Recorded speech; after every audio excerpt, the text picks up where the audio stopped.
Right, I think we're going to go ahead and get started. Good afternoon, everyone. My name is Jose Puente. I will be the moderator for today in this wonderful sunny day outside, which, sometimes we have to stay inside. But, if you want to enjoy the weather, wear a mask. Uh, I'm here today to present the STEM panel. I would like to thank the panelists for coming in today to talk about um, the STEM field and overall their experience. And I'm going to go ahead and let them introduce themselves. But before I do that, make sure to sign in. Sam just put up a link to the sign in form. And as she mentioned just a few seconds ago, it just keeps us track of, what events are popular and, what can we offer next semester. So I'm going to go ahead and let the panelists introduce themselves. Can you please tell us your name, your title, and how would you describe your job and an interesting fact about you? So, um, uh, who wants to take it away? Go ahead, Jesus. Hello, everyone. My name is Jesus Meza.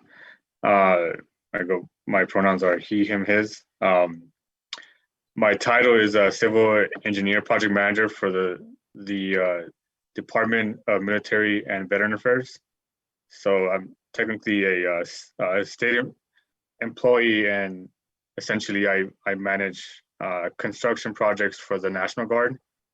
My projects are down in Fort Carson and in Gypsum, so kind of all over the state. A interesting fact about me is I am the cook at the house. Thank you, Jesus. I'll go next. Hi, I'm Megan Lizorski. My pronouns are she, her, hers. I'm an assistant professor of chemistry at Metro, so hopefully some of you out there I might have had before. My job, I think you probably, I'm a professor, so I don't really, kind of goes without saying, but if I described my job, it's engaging, exciting, and extremely fulfilling. An interesting fact about me is that I hold a Guinness World Record for the most points ever scored in a power jam during a roller derby bout. So That's awesome. Thank you, Dr. Lizorski. Hi, I'll go next. So my name is Oscar Rodriguez.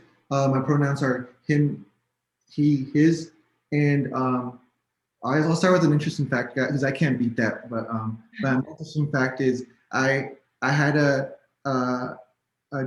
geography class with Jesus Mesa, and we sat together. It was pretty cool. Uh, so my title is a software engineer. I work for a company called NetApp. They do like everything storage, cloud. They sell storage boxes. And you probably don't know it, but we store your information somehow. If you have used Apple Music, if you bank with Chase, I don't know. If you got in the hospital, you're probably using NetApp somehow. And I think that was it. Oh, and I studied computer science at CSU. Thank you, Oscar. I'll go next. My name's Christy Lyons, and I'm an associate professor of psychological science here at MSU Denver. My pronouns are she, her, hers. And fun fact, I just found out yesterday, there's a picture of me and my husband and my in-laws, and somehow it got basically into a news story of like the Bulgarian equivalent of The Onion. It was like a random story about something about living with your parents when you're over age 30 was what Google Translate said. that's awesome.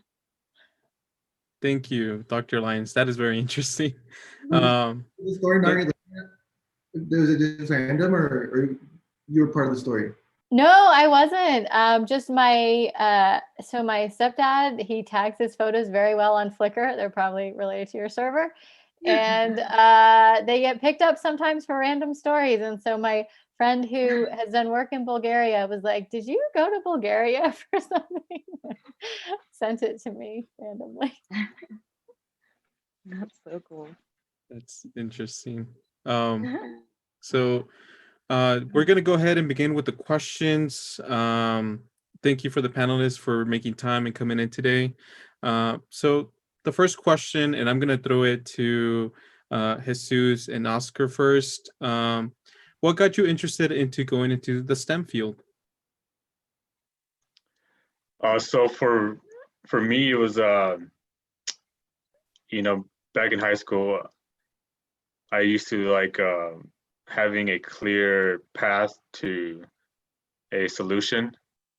That's just the way that my brain's always worked. I grew up with my dad doing construction, so there was a planning stage, there was a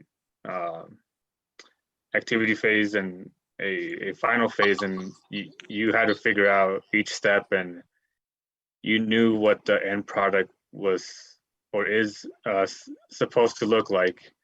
And yes, there is a lot of creativity to figure that out, but just having that that end goal that in most of these fields you know exactly what that will be or can be, and that's what's fun about it is being part of the process of creating something from just an idea.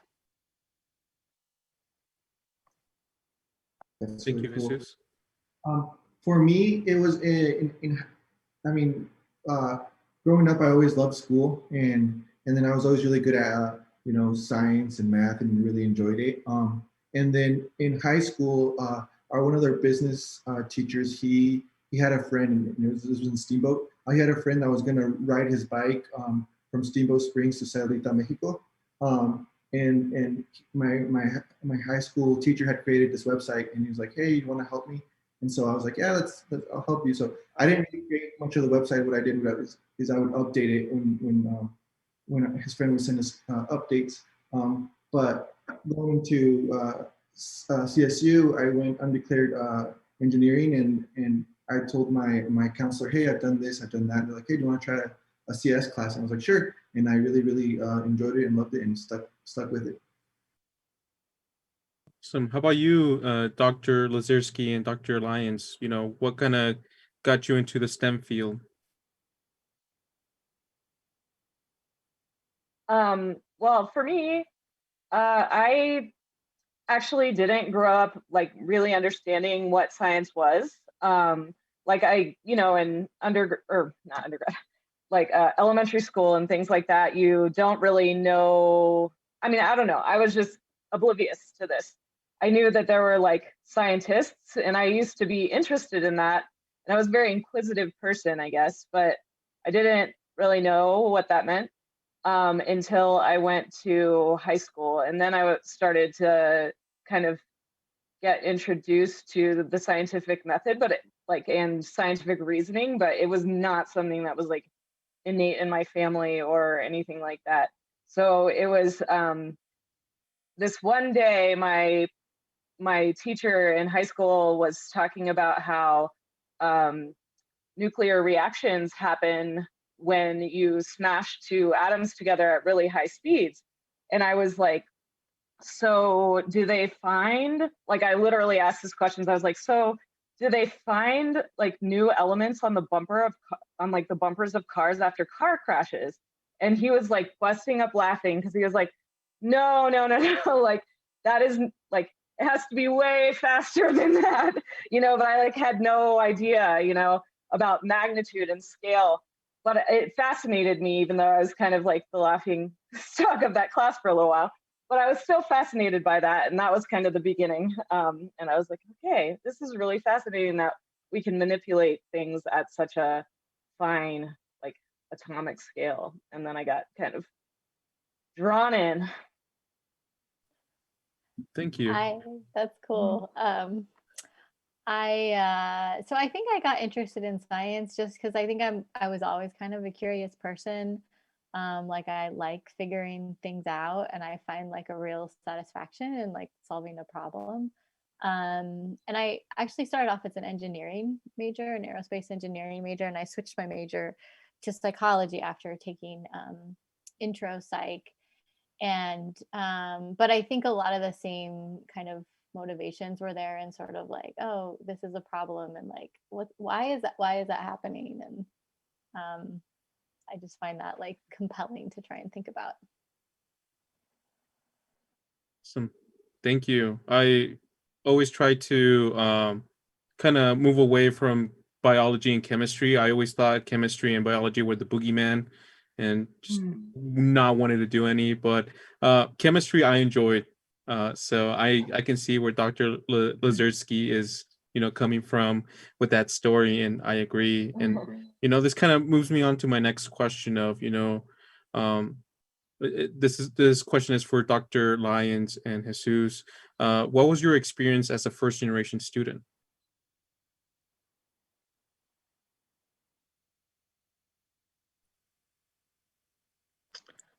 Go ahead, Kristen.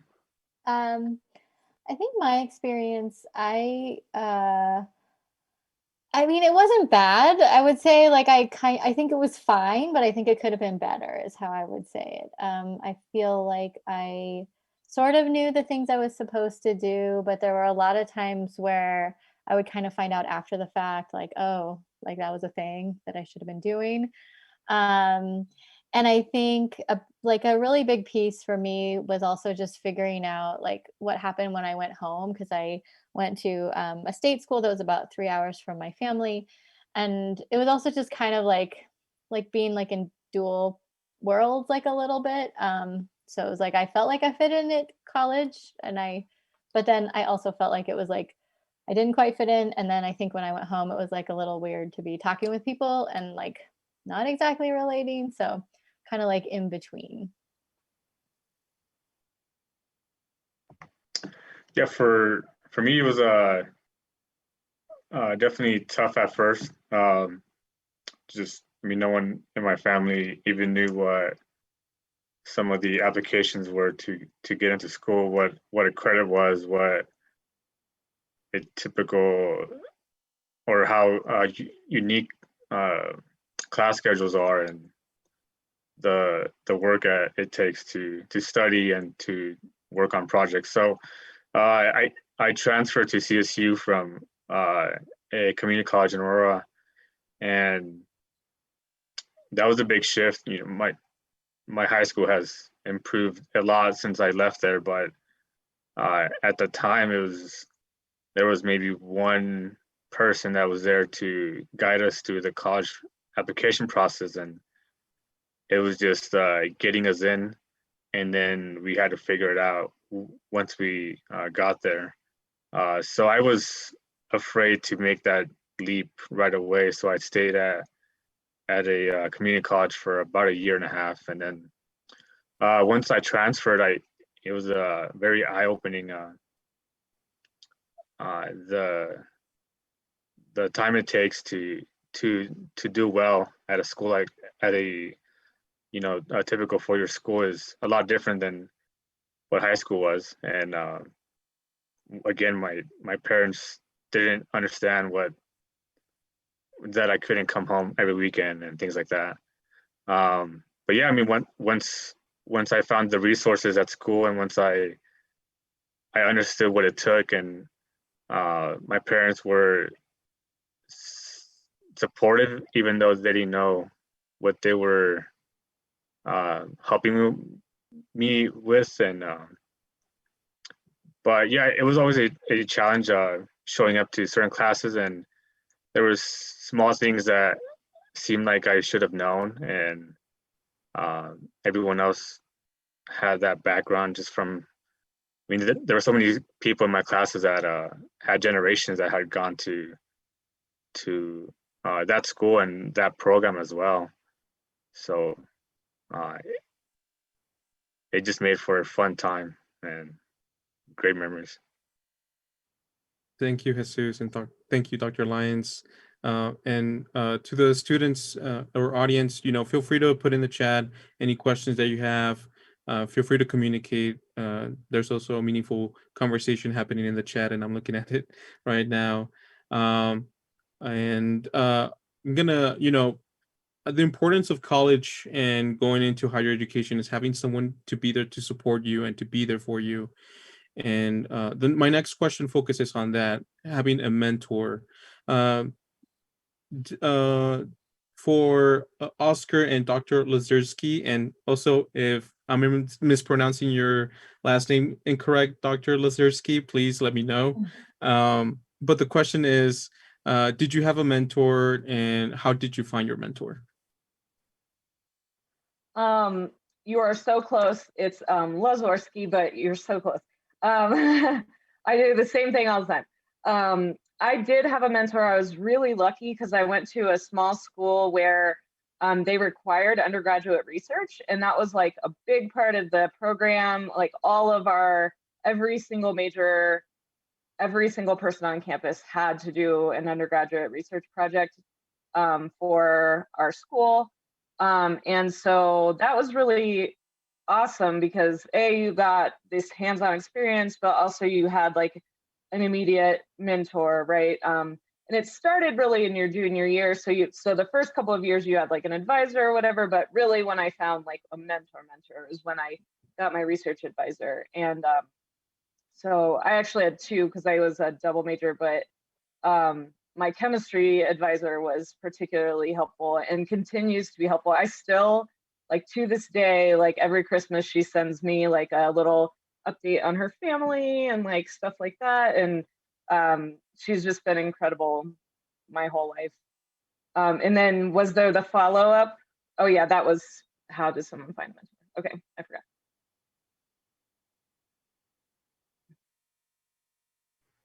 Hi. For me, I did have mentors. I guess in college, it was more of I was new to the CS program, and everybody else had done actual coding in high school. And so the first year, I guess I really or the first semester, I was like, hey, like I would go into the lab and kind of like talk to the TAs. I remember a TA, her name was Millie. She was great. She really, really helped me. But it was those type of mentors at first, and then after the first year, it was more of a kind of a community of friends and kind of, hey, like I'm stuck here. What did you do here? And or vice versa. Hey, like, or did I understand this correctly? So that was super important later on. And then once I started my internship, they actually had a buddy and a mentor system where it was, hey, your buddy would kind of show you where the bathroom was, show you the good places to eat, and the mentor was someone that gave you a project and that you would check up with and say, hey, or ask questions, and that was super helpful because having two people that are assigned to you, it's kind of like, hey, I'm always bothering this one person, but it wasn't like that. It was, hey, I could share the load and share the burden of having a mentee, and it was great. One of the follow-up questions that I do have for both of you is it too soon right now to find a mentor in undergrad, or should I, just hold on until graduate school? Do you want to go first? Sure. It was Jose, right? Yeah. It was Oscar, but sorry, I'm sorry. It's all right. It's I don't think it's too soon, especially if you do want to go into grad school. I had teachers that, recommendation letters and everything that I talked to right away, and they knew me because I had reached out to them. I'd gone to office hours. Mentoring it can be in very different scales. It can be just, hey, like going into their office hours, talking to them, and then kind of doing that. Or it could also be someone that you meet with, like every, like at least two, three times a week. But I would say, like, hey, reach out to people, talk to them. Like, you don't have to find someone you can tell all your problems to, and that they're gonna lead you hand by hand, but you can definitely reach out to TAs and other people that are in the field and kind of start getting ideas of what you want to do with your career. Yeah, I totally agree with Oscar. I don't think it's too late. Honestly, I don't think it's like never too early to be, in my opinion. And I think that it's, you know, maybe you'll find a mentor for a certain period of time and that person will change. I know when I went to grad school, one of the people that I talked to, one of my professors, she was like, you know, a lot of times in grad school, you have your advisor and then you have your mentor. So sometimes those aren't the same person, sometimes they are. But just reaching out to people that have good advice for you, or just a community. Like, I really love what Oscar was saying about having this like community of friends and people to lean on, because everybody brings different information with them and has something to say, and you can find like really excellent advice and inspiration from people like all around. Definitely having like a professor, somebody that you feel comfortable talking to, I think is helpful, just because they may know the next step.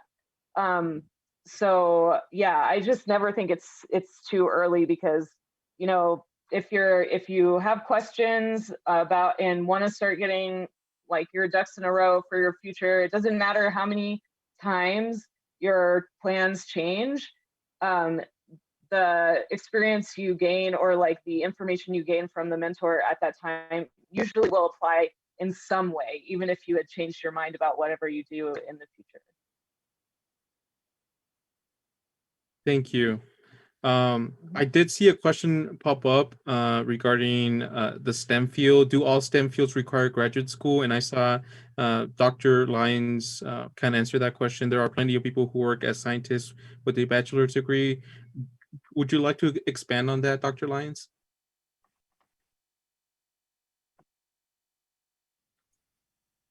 Yeah, and also I think Jesus had a answer to that question as well. So in my field, psychological sciences, there's quite a few people who go to work right out of their degree here from MSU Denver. There are positions in research labs for essentially like staff scientists that you can get straight out of your work here. A good place to go connect with is the career, the classroom to career, I forget their name officially, but the Career Center has a really awesome program where they have career counselors that you can go to, and you can say like, hey, I'm interested in maybe working in geology, but I don't really want to go to grad school. What are job options for me? And you can talk to a career counselor who can point you in the direction of those kinds of positions. Awesome. Thank you. Yeah, I was just gonna say that in my field, most of the engineers with on the civil side, electrical, mechanical, most of them are just have their bachelor's, and most of my colleagues just have their bachelor's as well. So there's lots of fields where you definitely need your master's or doctorates, but then there's some fields where the experience helps level that out too. Thank you, Jesus. And that kind of leads to my next question regarding, there are a couple of students who are undeclared or who have a fear to go into the STEM field. And this question is for all our panelists, for students who are still unsure about, what to major in, why should they go into the STEM field?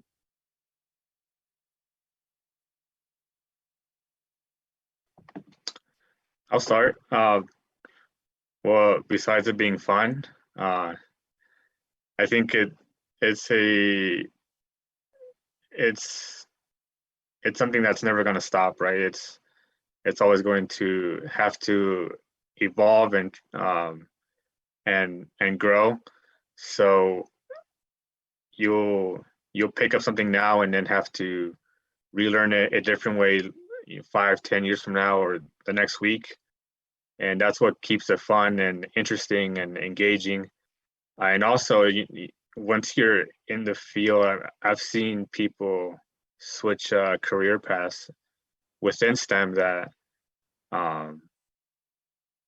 they're the what you studied and how you study things and see things translates within different fields. We had biology majors that were in construction.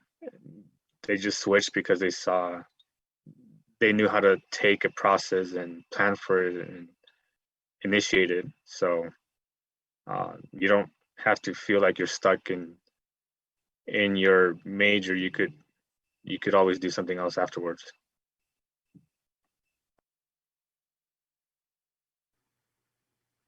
For me, STEM, I recommend it because I wrote down some earlier. See, I wrote down everything is going digital. Mine was more specific for tech. Everything is going digital, especially like now. I mean, cars driving themselves, working from home. Everything is going digital, and in tech, there's problems that you'll solve for the future that it's pretty great. So I really recommend it because of that. It's kind of like along the lines I guess was saying, like there's so many problems you can solve, so many problems you could tackle. And one thing that I have really enjoyed working in tech is learning. Like, hey, I've learned this programming language, and then 6 months down the road, I get a new problem, a new problem to tackle. So that's been really, really, very good. And it's not boring at all.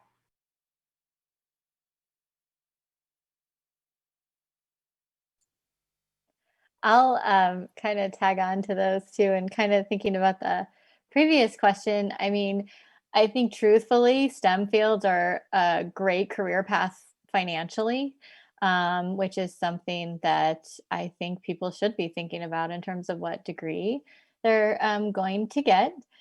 I also would say that I think that there's a lot of help that the world needs from scientists, and we can make a difference to make people's lives better, whether that's their work life or like the air they're breathing, or I mean, just so many different things. So I think of science as a field that really has a lot to contribute to take us forward, as well as being fun to just get to be a part of.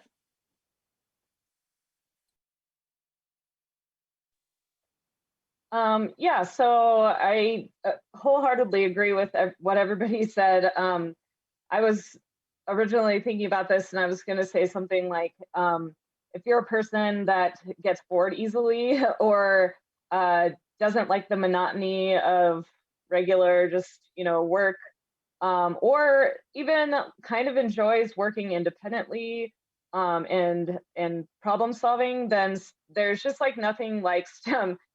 You're just constantly pushed to think about things from a different angle and analyze things on this completely different level. And actually, that's the thing that I love the most about STEM, to be honest, is that it's this way of seeing the world that, to me, I think is just incredibly inspiring and fascinating. There are many inspiring and fascinating ways to see the world, but to me, I love to see like processes. I love to see just think about things from this like bottom up approach, like everything builds on itself, and to be kind of like in on this secret world. I mean, it's not really that secret. There are a lot of people that understand science, but like it still feels secret. Like you can step through and have this like special knowledge of all this amazing stuff that's going on. And I just find that totally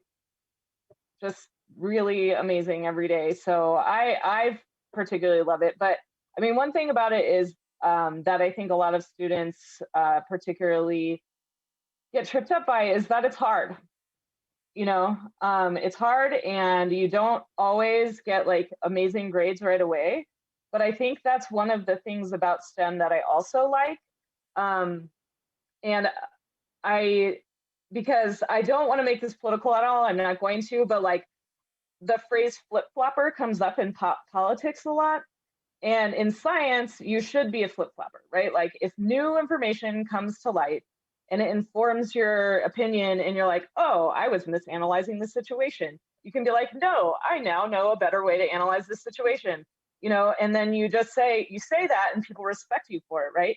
And I think that's really a wonderful thing about science as well, is that you're encouraged to continually evaluate your understanding of things and then build on that. And that's like one of the things that is prized about it. You know what I mean? So Thank you. And yeah, it's I feel like the consensus of how students feel sometimes when wanting to look for a STEM related career is that, there's a lot of math involved, there's a lot of science involved. And sometimes, I don't know, I think that's where my next question leads to is, what do you do in the company workplace, Oscar and Dr. Lyons?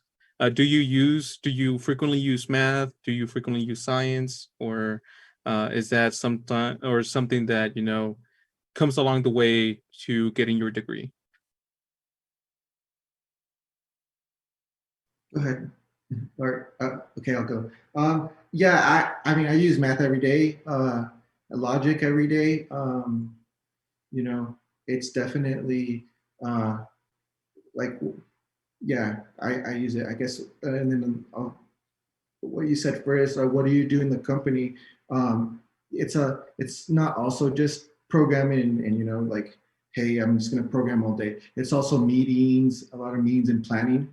Software, when you're creating, say, an application, you don't just create it. You have to sit down and what is this software going to do? How is it going to scale? How's it going to grow? How many users is it going to have? So there's a lot of input, and you have to meet with software architects and meet with the rest of the team. Kind of, it's a lot of planning. So there's that aspect to it. And yeah, I guess. Yeah, so in my field, we use statistics, is the type of math we use. And so, like, for example, I'm working on a study now where we train teenagers to meditate, and then we did an fMRI scan before the training and after the training while they were doing different activities. And so we use statistical models to try and understand, like, did our meditation training have an impact on them? So that's one way that it comes up. And I think in terms of, like, how much science is part of the day to day, I think to your point, Oscar, like, yeah, once you get into the field, a lot of it's like meetings and like you get the science part of the job, but then you also get the sort of like, I don't know, paperwork parts of the job that are have to happen as well. Thank you. That also leads to my next question, and this is for Dr. Lizorski. Did I get this right? No? I'm getting there. And So Jesus. close. So close. And Jesus, what does a typical day for you look like?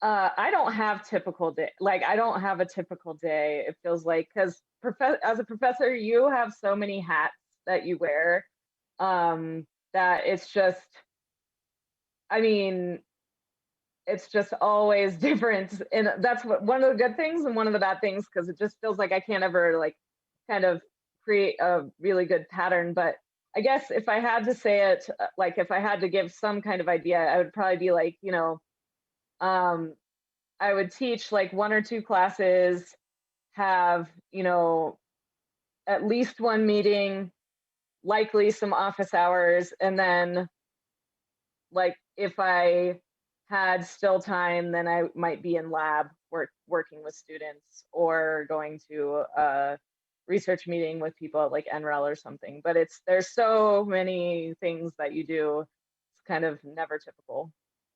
for me. Yeah, for myself, it's the same. It's different every single day, and that's what keeps it fun. So, I mean, this morning I was in the office at 6 and drove down to Fort Carson to check out a project and drop off some drawings. Next week I have some design meetings, and in between that, project progress meetings and a site visit to Gypsum to see the initiation of a project, and then every here and then we'll go see job sites just to get ideas for future projects or to find solutions to current problems. So yeah, it's you build your calendar that week for your current week, the next week, and you might have to shift something around midweek because it's going to change. So it keeps you on your toes. And then you come back and cook, right? Yeah, and then Sam gets hungry and I get in trouble if there's no food. Thank you for the answers. He's not joking either. He's not joking. Oh, I'll have to try some of your food one day then. So my next question is for all of you, and if you can try to answer honestly, that would be awesome. What do you like and dislike about your job? I just changed my background, so I'll go with that. That was at work. That was fun. We'd play foosball. We'd take breaks. Another thing that I always liked was that there was we'd get new projects like, hey, or if you wanted to do something else, there's the company's so big and there's a lot of people doing different projects that if you really want to switch or interested in something else, you get in contact, you start doing some work, and then it's easy to rotate. I really enjoyed that, so you don't get bored. Stuff that I didn't like, corporate America. Just kidding. No, I don't know.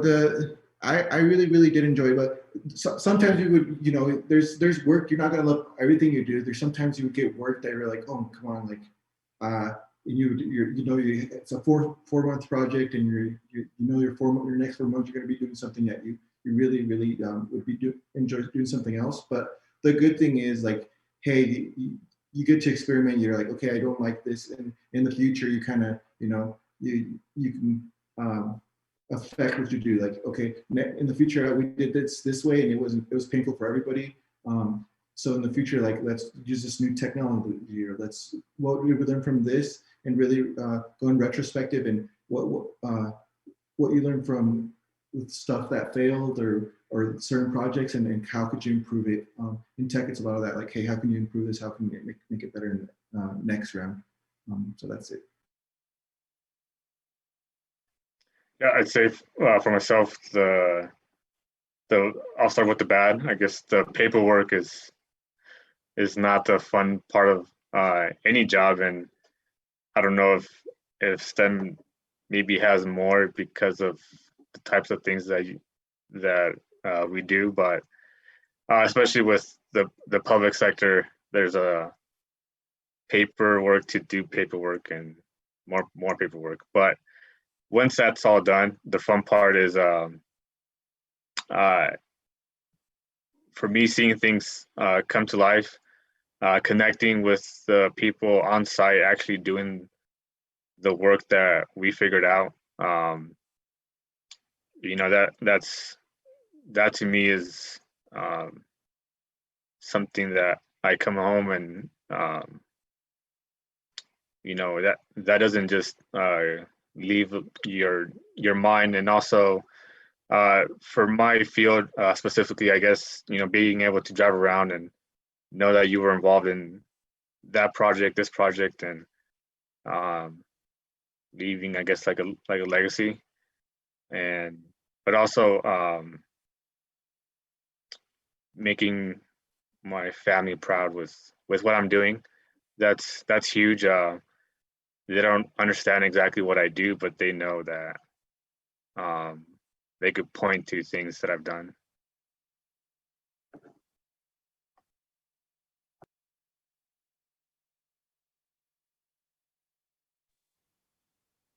Okay.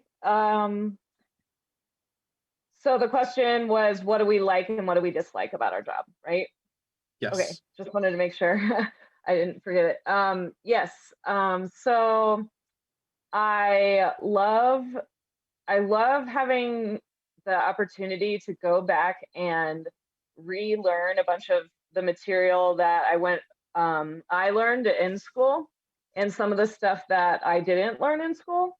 Because, you know, when you're designing your own curriculum, you get to choose, right? And sometimes you're like, well, I think this should be in there either because it's missing from other courses or because I have just always found it fascinating and I want to know more about it and I get to do this. So, you know, so I love that. I love to constantly learn from, you know, just looking things up, but also from my students and from my colleagues. I really love the vibe at MSU Denver. I love my colleagues in chemistry and throughout the university. And I really love seeing students and seeing them get excited about chemistry or just have a breakthrough. Maybe they don't even like chemistry, but at least, like, I always tell them that my goal is to blow their mind every day. And I honestly try, but you know, it doesn't happen every day. But when I do see people like leave and they're just like, oh my God, that's incredible, you know, especially when we talk about quantum, that just like fills my heart with joy. So I think the part I dislike about it is that it is so much work sometimes, that it is so incredibly overwhelming that you can barely do anything other. But that's, you know, that's being a professor. You just keep working all the time, and that feels overwhelming sometimes, especially during a global pandemic. Yeah, I like a lot of those same things. Like the autonomy and the flexibility is really great. Um, I also really like getting to like create new knowledge. I think there's something really like wow, that's cool that I gotta like be a part of our like field of what we know about this topic. I do think I like the vibe of, well, I love the vibe of MSU Denver. And I also just like being with other scientists. Like, I think it is a way of thinking that I just personally think this way. So, like, it helps. I like being around other people who are like kind of analytical. And I think the thing I don't like is the same thing. It's finding trying to find time to fit everything in is really hard, especially because I think sometimes when you're somebody who like likes to like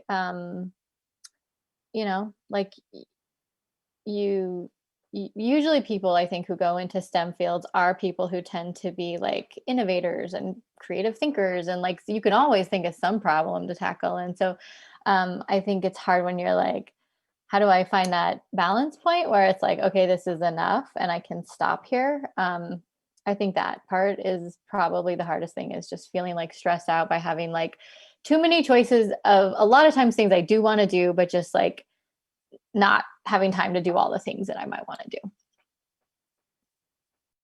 Thank you. I think you made me reconsider, going into my career, because I want to be a professor. And Dr. Lizorski was, talking about, all the hard stuff. And I don't know, I may just change careers now, but who knows? one of the questions that did come up was Julie. She said some universities like CU requires you to find a faculty member that you can do research with before you are admitted into a program for a higher degree. What would you recommend the best way to form a significant relationship with faculty for that reason? And anybody can answer this.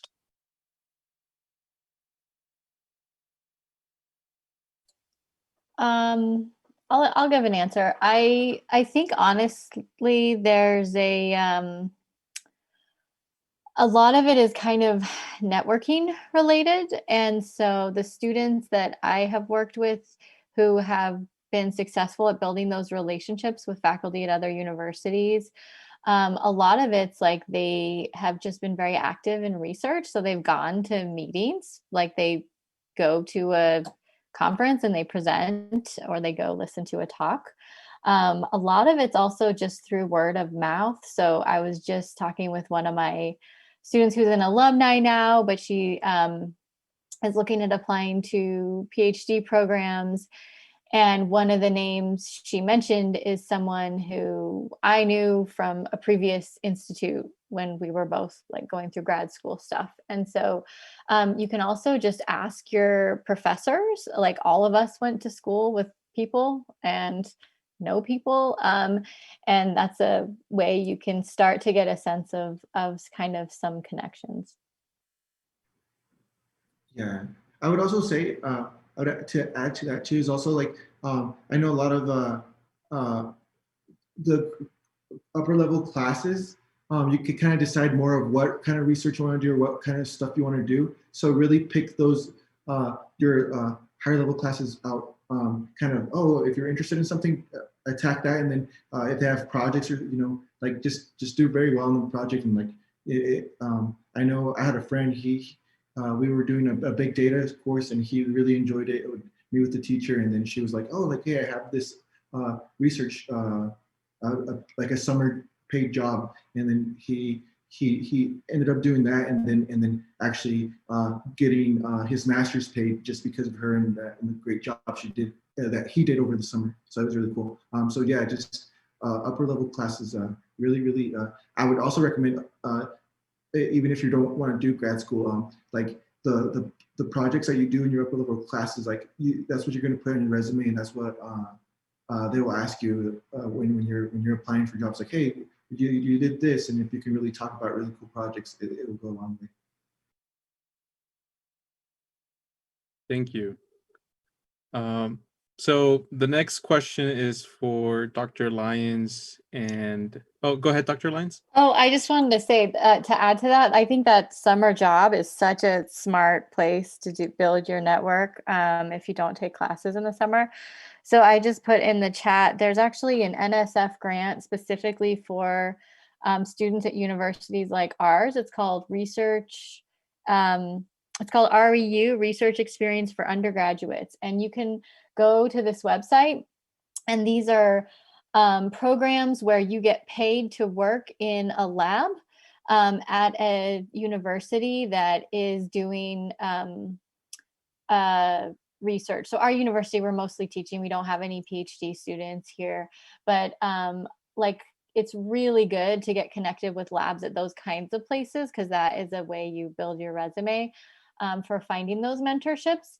And a lot of students will apply and go do this REU program. You go for 8 weeks and then you finish up your degree. And then a lot of students will end up applying to that lab that they worked in as a undergrad to finish their PhD or to start their PhD. It's pretty awesome. Thank you for sharing.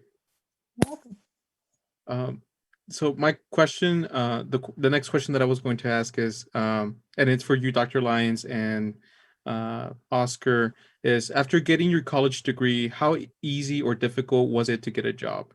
You made it through all the stressful times in college, and now you're out there seeking a job. How is it easy to find a job?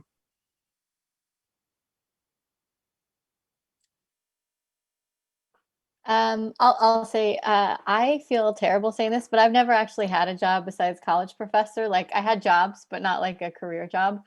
So So I don't know would be my answer. I think it depends a lot on your discipline, and I think it depends a lot on your preparedness and what you've been doing during your time. I think if you just get to the end of school and you haven't done any prep work for that, you're probably going to have a hard time. But if you're doing prep work, which I'm guessing a lot of you all are because you're here at this, you'll have a much easier time. Yeah, yeah. What she said, if you're prepared, I mean, if you get a resume out there and stuff, and there's jobs. For me, I did intern during my junior year, and then during when I was in grad school, I was also interning at the same company, and that helped out a lot. If you can find interns, I have a cousin who went to Stanford. In his freshman year of school, he interned. I mean, and during the summer, like, if you look for jobs, they're out there. And some fields are a lot harder than others, but I know in tech there's a bunch of jobs. Yeah. Thank you. That kind of goes in along with the next question that I'm going to ask Dr. Lizorski and Jesus is, what is something that you did while you were in college that you think helped you get your first job? And I do have a follow-up to that, but that's the first part.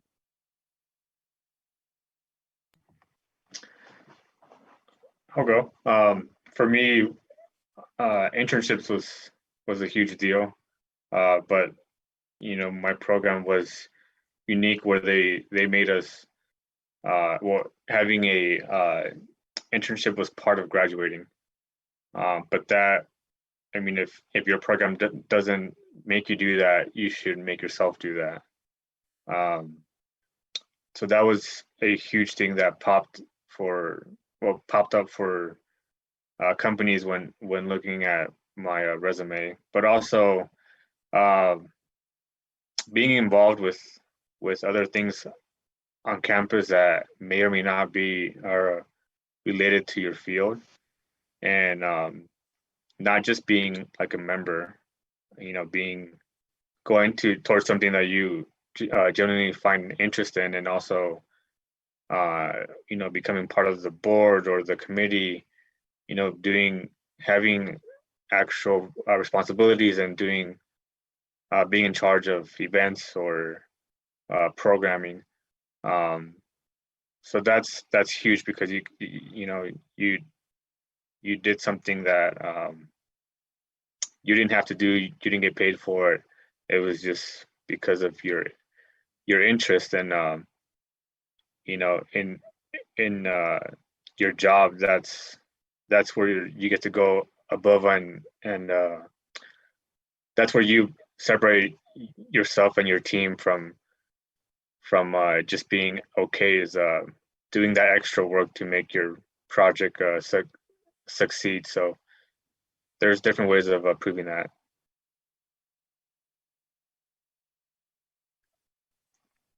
And then I do have a follow-up question for you, Jesus, and it comes from Sam. Do you have specific examples of what you did? Yeah, so I my degree was in construction management, and at CSU was unique where we were part of the we took a lot of engineering classes. So most of my peers did construction management related clubs, but I did the complete opposite. So I did mentoring programs. I did it's actually where I met Sam, but I was I am part of a fraternity there, and I was heavily involved with that. I was the financial chair, which was one of the bigger roles there, and I also worked. So working was a big thing to be able to show that you didn't just go to school and go home or study. You had to adjust your schedule to make it work. So yeah, I try to purposely do things that were outside of my major to network also and get to know people like Oscar. I mean, we have totally different fields and interests, and that's where I met him. And there's times where we've asked favors from each other, and I'm sure that'll keep going for years to come.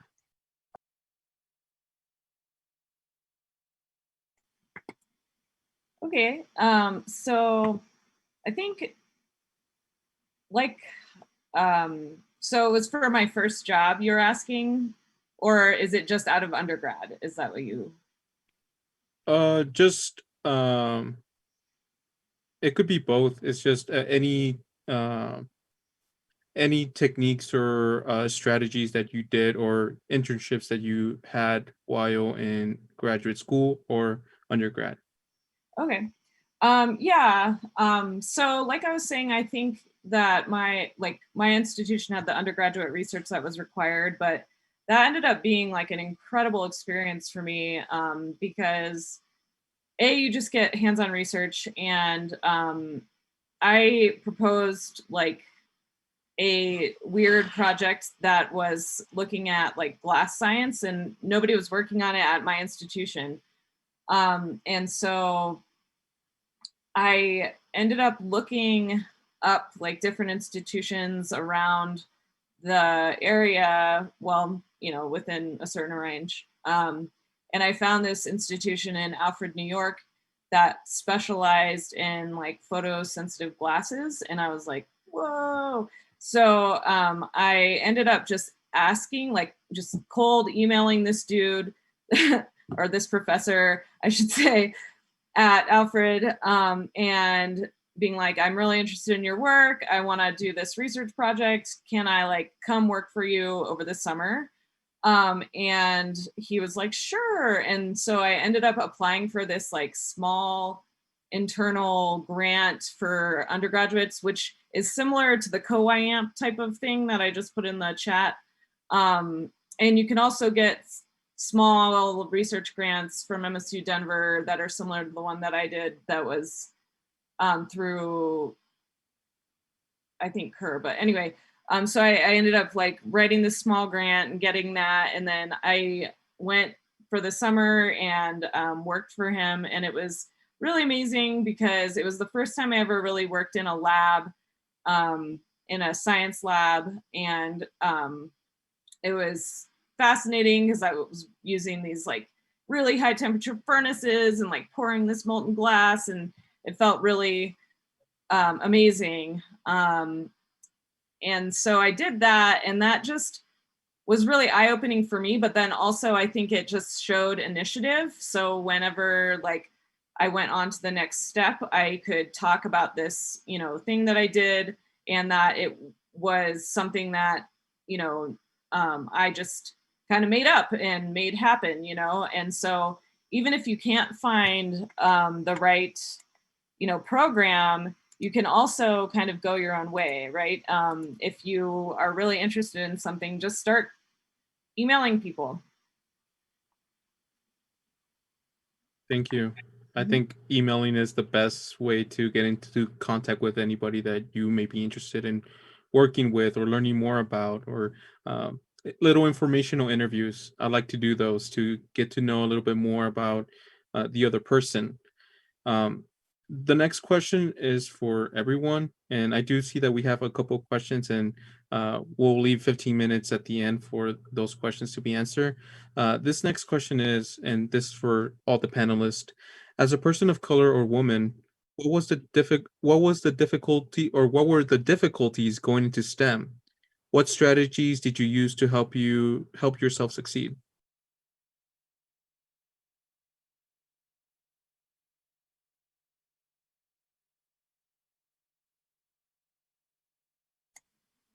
I guess I'll go first. We'll just do a snake here.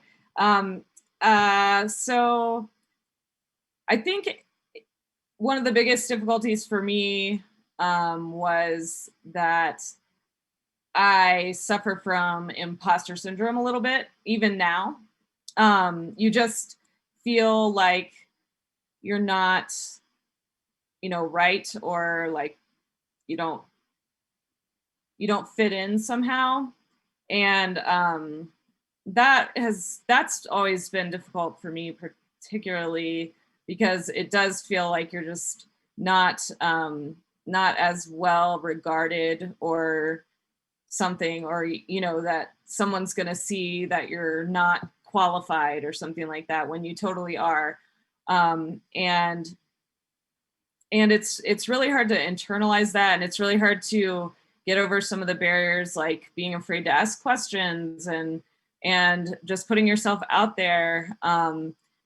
And some of the strategies that I use, I just try to tell myself, I guess one of the things that I use the most before I even knew that it was kind of a strategy is I just told myself, like, who cares? Who cares if people think I'm stupid? They don't know me and they can think I'm stupid all day, but if I know the answer later on because I wasn't too afraid to ask, then I'll have that information. Like I'd rather appear to be stupid by asking a question and then not be stupid anymore than like remain without knowing because I was too afraid, And so like when I start to get that like, oh, I don't know if I should do it, then I try to just be like, no, Megan, you want to know the answer. Like, you want to know. And that's helped. I mean, it's still scary for sure. I've definitely asked questions where my like voice was wavering before, like at big meetings and stuff.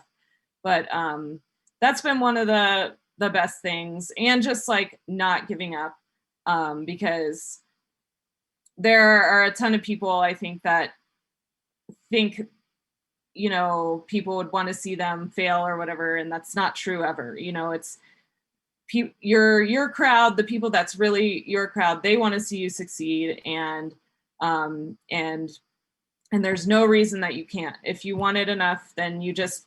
My dad is like this person he like always makes everything so simple and so wise at the same time. And he always says it's really difficult to stop someone who never quits.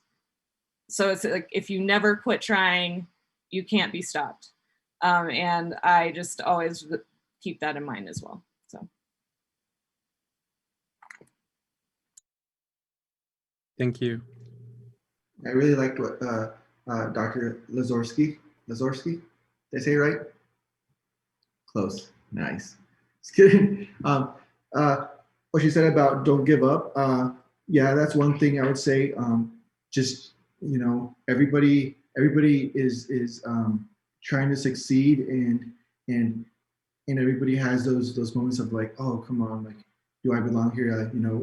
Walking into a room, even at work, like it's like 60% white male, or even larger and percentage, and walking into that room and just like it is intimidating, but putting in that work and not giving up really helps. I know students, or when I was in school, one of our good friends, he was struggling so much, and a group of us would always be like, dude, we can help you, and he was the one that would understand and stuff, and we had to explain it a couple times, and he never gave up, and he's working at Google right now.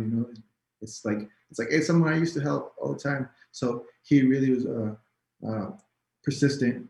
And then once you get into your job place, you might even get even more discouraged because you just came from a place where everybody, at least most of everybody's your age. But like I was just saying earlier, you go into the workplace and it's, for me, mostly Indian and white male and a lot older.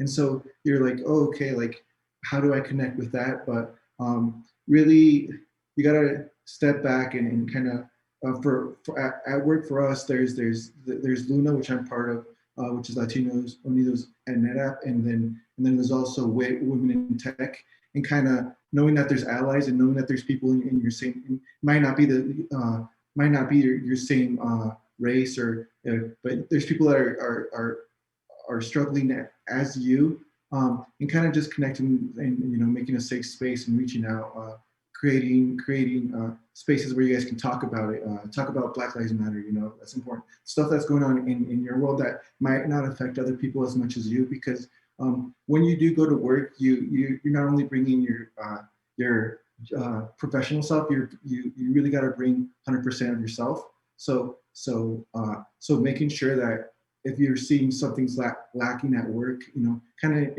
initiate the work and kind of put the work to make it a space for everybody.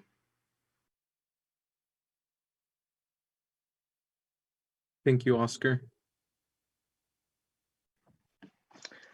I'll go. Yeah, I mean, just going off of that, for me and in my field, you know, to be honest, it was the hobbies outside of work for pretty much everyone there was hunting, fishing, trucks, and golfing, which I grew up doing none of those. And yeah, it was tough feeling like you didn't belong and that you weren't going to be able to connect with people. And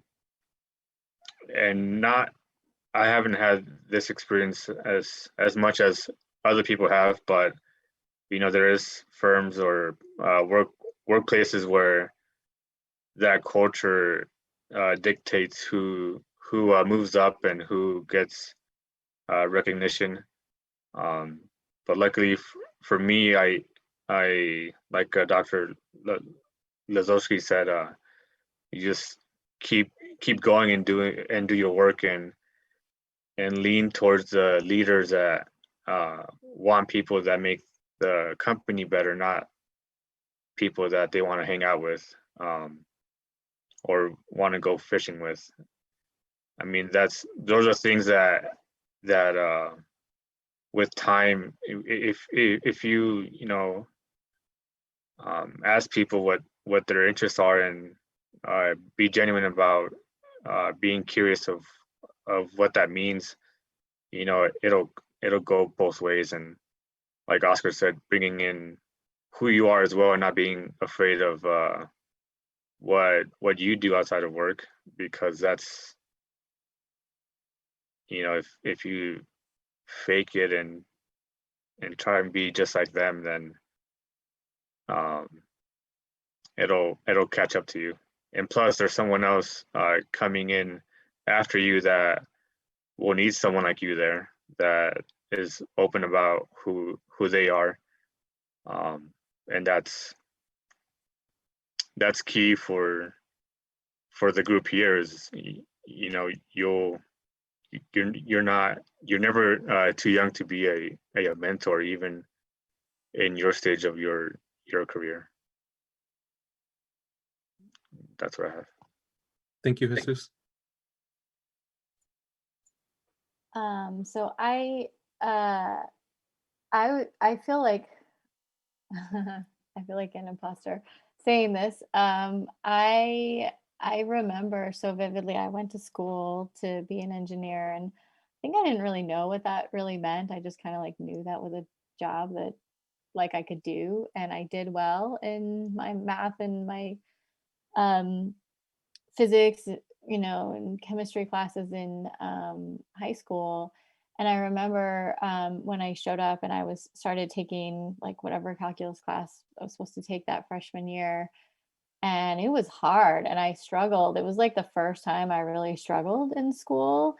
And also I remember like being in these classes where there were like, you know, out of like 50 people, there was like 2 women, and it felt very stressful.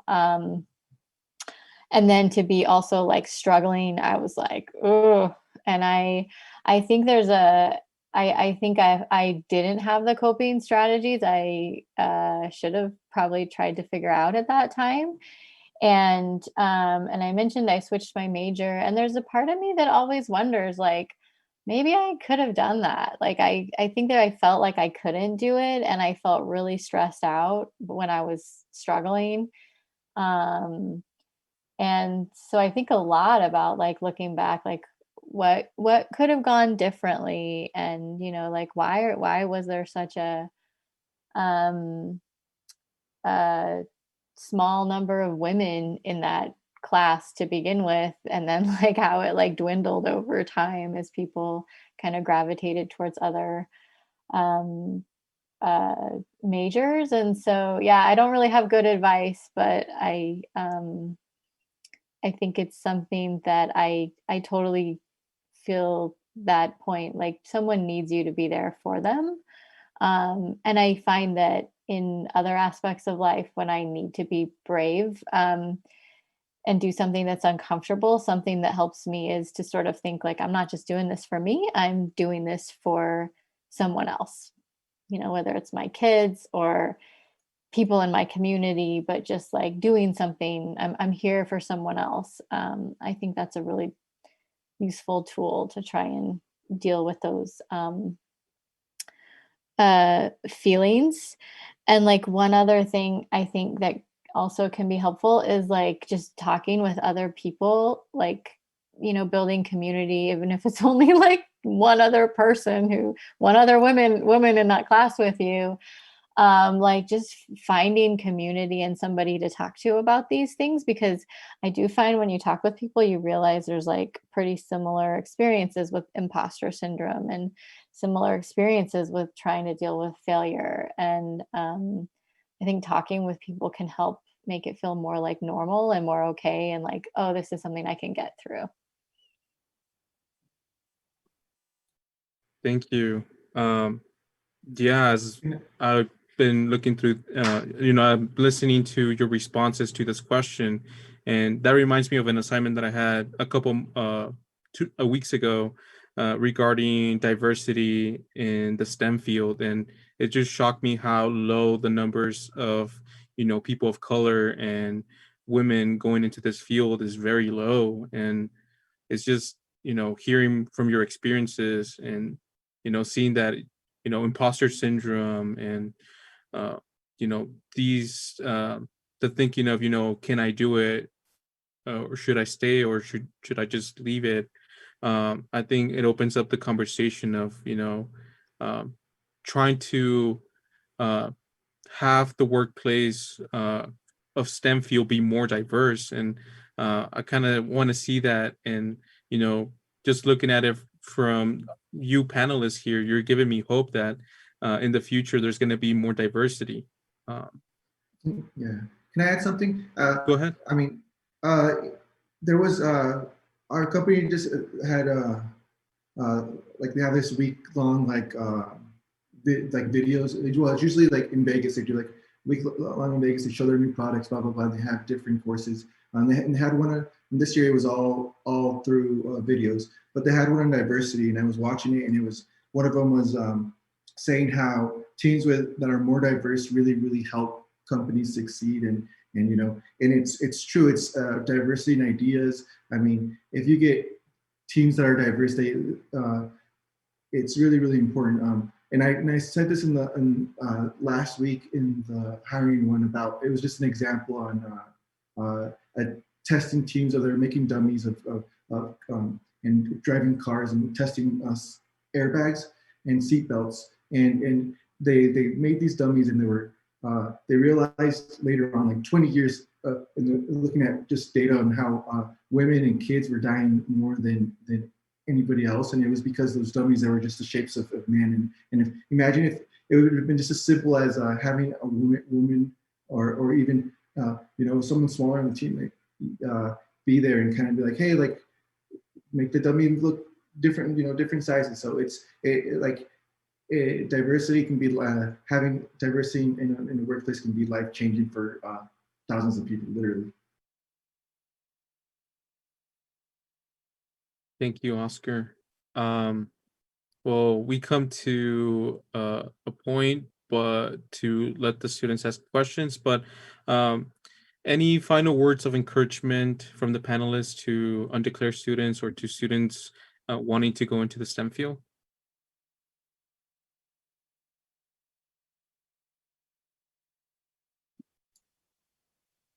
I would just say, like, I know this is like a campaign slogan we had at one point, but like, you absolutely belong here. You absolutely can do this.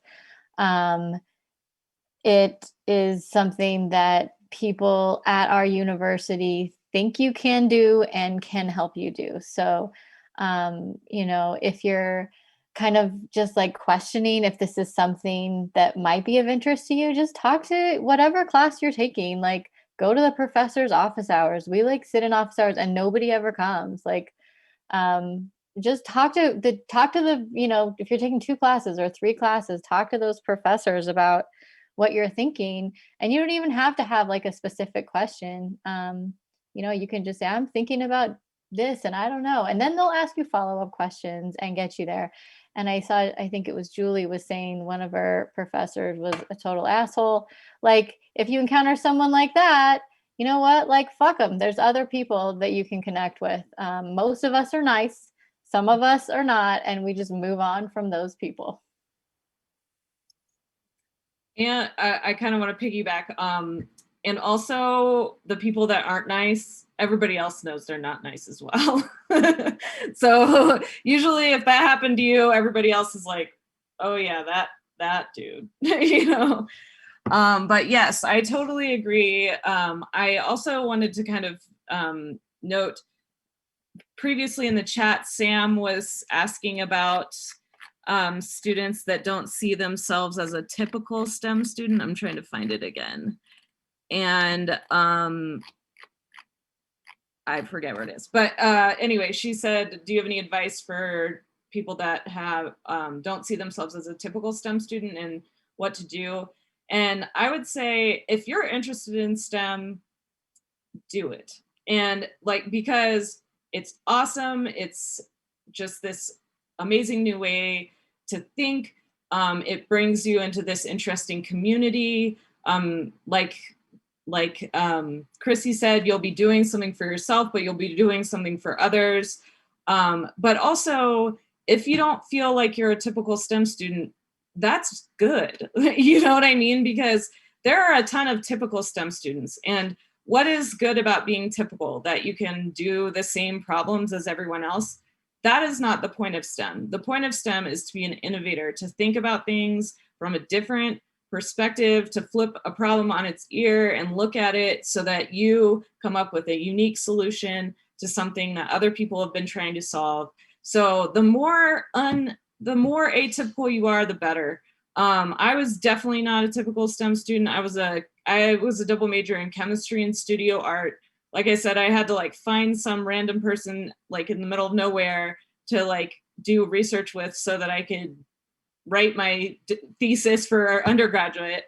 And, you know, sometimes it makes me feel weird because I'm like, oh, maybe I should have just gone into art. Maybe I'm not cut out for this because, again, I still also struggle with imposter syndrome sometimes. But I don't think so, because the more you can capitalize on the interesting things that you have to bring to the table, like the more innovative you can be. And there have definitely been things that I've been working on in the past and have, you know, ideas for the future research that are informed by art.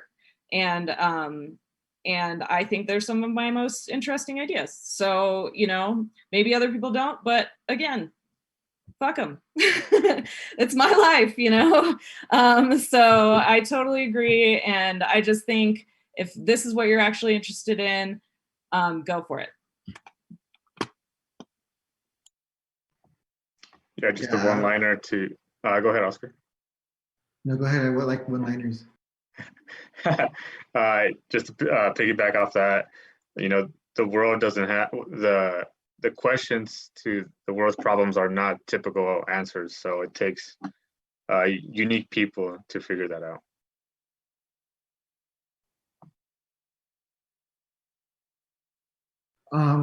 I would just, don't get discouraged. Like, I would say, you know, have the courage to try, like, you know, sign up for a class, you know, try it out. And if you enjoy it, but it's hard, but you really enjoy it, like, just give it all, you know, don't be discouraged if it's hard. And the best things in life are hard. So, yeah. Can I add one thing onto that? I think like in a lot of like American society, we get this idea that like somebody who does it quickly and easily is like somehow better than someone who took the effort to get it done. And that's like not the view of all humanity. That's one worldview. And that keeps people out of doing things that aren't immediately easy for them. But just because it takes you longer to do it doesn't mean you're worse at it or you're bad or you're not smart. So go for it. Totally.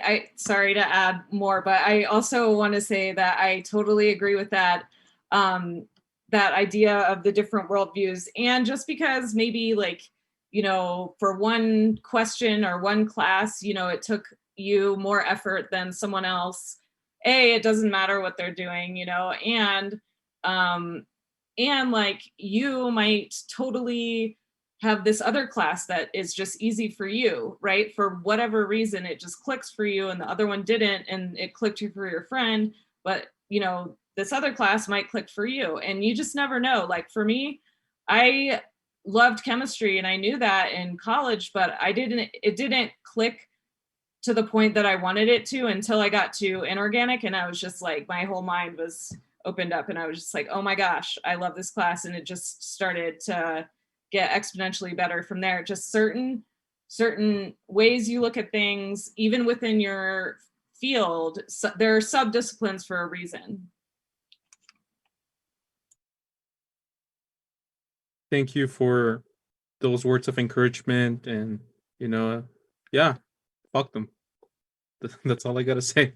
Thank you very much for coming in today and giving everyone a perspective on the STEM field, your background in it, your experiences, and overall just a better feel of the STEM field. And I want to thank the panelists. So thank you for coming in today. We appreciate your time. Thank you to the audience for being here.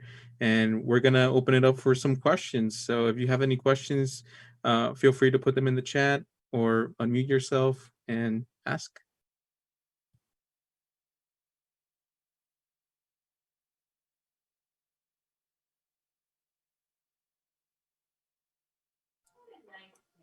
If no one has a question, can I ask a question? Sure. To the group? I would just love to hear, what are the STEM kind of things that you're interested in?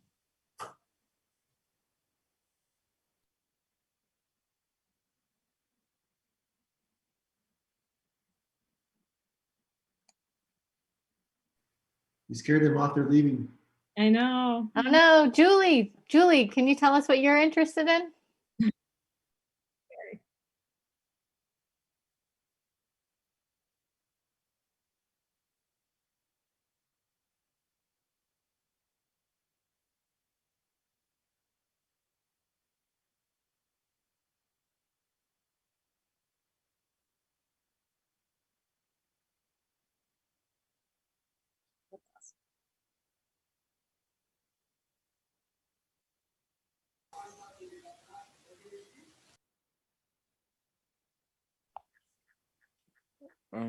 For me, biology also, because I don't really like other stuff like biology. I like biology because like I can learn a lot from biology, and whenever I learn a lot about biology, it's like I just get roped into it because it's very interesting.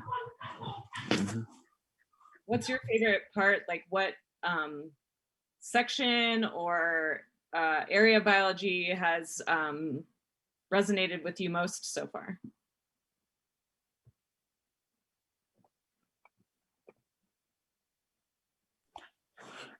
So right now, biology, I don't know, like the studies of life. Mhm. It's like, I just love like learning a lot about the life of every living creature on this earth, because it's like every single time like I just learn biology, it's like I just learn like a lot of things about an animal or anything like that, and everything I learn is like really interesting. Because there are some like when I started learning biology, I didn't really like know like a lot of things about it. But the more I started to learn a lot of things, the more I started to learn, it's like there were things that like I just like started to get. and it's like it really just made me really like it. Because I took biology in high school, and I just really liked it. And I think that's totally where a lot of scientists start out, is you're just like, I don't know why, but I just love this class. And then, you know, like you take more classes and you're like, oh, that's cool. I really like that part too. And it's kind of like like an onion, you know, like you like peel the layers and you start to see like, oh, this is the part that like really speaks to me.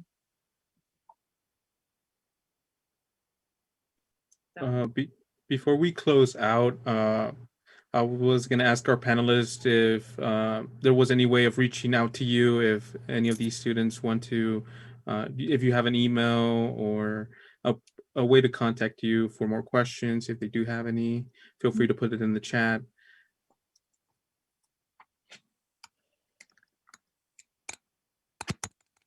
We did get one question, Jose. Let me see. Okay. We do have a question from Enrique. What creates value for the profession or study or class in the field for any one of you? One of you.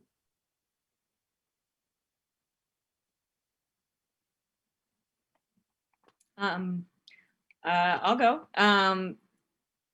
I love that question, first of all. I love the thought of creating value. I think for me, similar to kind of what Christy was saying earlier, is like the excitement of creating new knowledge and kind of probing the world and the little places where we don't quite understand yet, so that we can kind of form a more complete picture. And in my mind, it kind of is like almost like a paint by number, right? So like as you discover new bits of information, you like paint a little more of the picture, and then in the end it becomes this big broad picture, right? And so to me that creates a lot of value, because then we can just like understand our world so much more, because at this point we know so much about science, but the actual amount we know about science is so small compared to what we need to know and don't know. And so I think that's fascinating. For me, working in data industry, it's really cool. Like our during the month of like May, our numbers of compute nodes skyrocketed in I think Southeast Asia, because they were trying to figure out stuff for vaccine for COVID. So it's just like, you know, like stuff like that, and what technology, like what's next and what it can bring. You know, it's pretty cool. Like so you can do so much with data. And I know that I think it was Dr. Lyons said that she uses a lot of stats, and it's like, oh, it's all data. You know.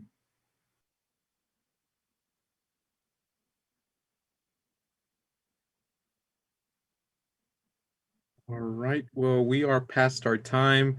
If you have any questions, feel free to type them up in the chat right now. But yeah, we are done. Thank you, panelists, for coming in today. It was a pleasure having you, and just thank you. Thank you guys. Thanks for inviting us. Yeah, thank you so much for coming. Thank you. Thanks to all the panelists.